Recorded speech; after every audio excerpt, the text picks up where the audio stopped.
सुशासन तिहार में धमतरी पहुंचे सीएम साय 213 करोड़ के विकास कार्यों की सौगात दी। 2026 तक नक्सलवाद के खत्म होने के लिए दोहराया संकल्प।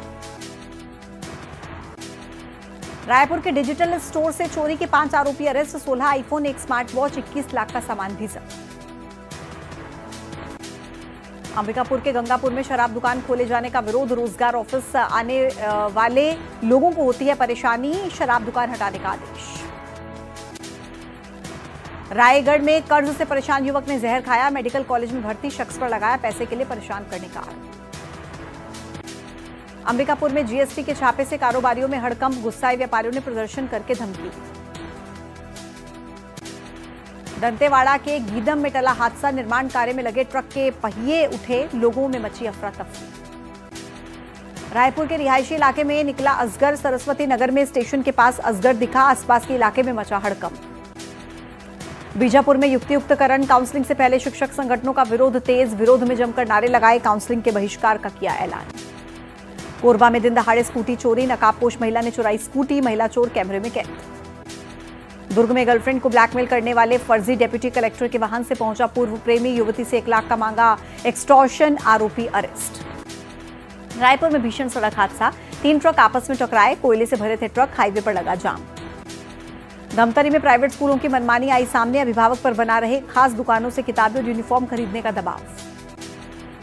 बलरामपुर में सरकारी जमीन पर अतिक्रमण पर एक्शन। सरकारी जमीन पर बना लिया था प्राइवेट स्कूल। नोटिस के बाद किया खाली। दुर्ग में डिजिटल अरेस्ट करके 54 लाख की ठगी। पिता पुत्री को 1 महीने तक डिजिटल अरेस्ट करके रखा। मनी लॉन्ड्रिंग केस में फंसाने की धमकी दी। कवर्धा में चिल्फी घाटी में लगा जाम। 2 वाहनों के आपस में टकराने से जाम लगा। दोनों ओर गाड़ियों की लंबी कतार। बलरामपुर में पेट्रोल पंप पर धोखाधड़ी मामले में फरार 2 आरोपी अरेस्ट। आरोपियों को अंबिकापुर से किया गया गिरफ्तार। अंबिकापुर में साइबर ठगों के 3 सहयोगी अरेस्ट। आरोपी म्यूल खाता खुलवाने का साइबर ठगों के लिए करते थे काम।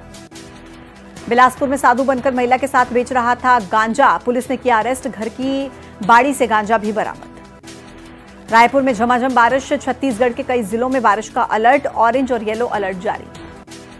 बिलासपुर में डायरिया के 3 नए मरीज मिले। आंकड़ा पहुंचा 51। स्वास्थ्य विभाग और नगर निगम डोर टू डोर सर्वे करके दे रहा है दवाई। धमतरी में ट्रांसफार्मर में आग लगी। बारिश के बीच अचानक से ट्रांसफार्मर में आग लगी। आग लगने से फैली दहशत। बालोद में रिजॉर्ट के वाटर पार्क का पानी दूषित। पानी में कई कीड़े मकोड़े मच्छर मिले। सैलानियों ने हंगामा किया। रायपुर में बारिश ने खोली नगर निगम के दावों की पोल। 2 घंटे की बारिश से इलाके हुए जलमग्न। नालियों का पानी सड़कों पर आया। जांजगीर चांपा में तहसीलदार पर पक्षपात का आरोप। पीठासीन अधिकारी के खिलाफ कलेक्टर को सौंपा ज्ञापन। पेंड्रा में मामूली से विवाद में बेटे की हत्या करने वाले आरोपी पिता को उम्र कैद। कोर्ट ने 7 महीने के अंदर अपना फैसला सुनाया। जेल से बाहर आई सौम्या चौरसिया और रानू साहू। सुप्रीम कोर्ट से अंतरिम जमानत मिलने के बाद हुई रिहाई। कोयले और डीएमएफ घोटाला में है आरोपी। जांजगीर चांपा में तालाब सौंदर्यकरण के नाम पर लाखों रुपए की गड़बड़ी का मामला। पूर्व अध्यक्ष और सीएमओ पर लाखों रुपए के भुगतान करने का आरोप। राज्यपाल रमेन डेका ने प्रदेश के 3 गांवों को गोद लिया। गरियाबंद के मड़वाडीह गांव पहुंचकर गांव को स्वच्छ और सुंदर बनाने का जायजा लिया। सक्ती में सूने मकान में मिला महिला का शव। हत्या करके सूने मकान में शव फेंके जाने की आशंका। कोरबा में कोरोना को लेकर अलर्ट जारी। अस्पताल में आइसोलेशन वार्ड तैयार। 5 जून को नागपुर में आरएसएस के कार्यक्रम में शामिल होंगे पूर्व केंद्रीय मंत्री अरविंद नेताम। मुख्य अतिथि के तौर पर करेंगी शिरकत। कोरना गांव में नदी में डूबा ग्रामीण। 24 घंटे के बाद मिला युवक का शव। खैरागढ़ में महिला बाल विकास विभाग में भ्रष्टाचार। आंगनबाड़ी में सप्लाई की गई घटिया सफाई सामग्री। रायपुर में सरकारी दफ्तरों में शनिवार की छुट्टी खत्म। सामान्य प्रशासन विभाग ने सरकार को रिपोर्ट भेजी। अब हफ्ते में 5 के बजाय 6 दिन काम करना होगा।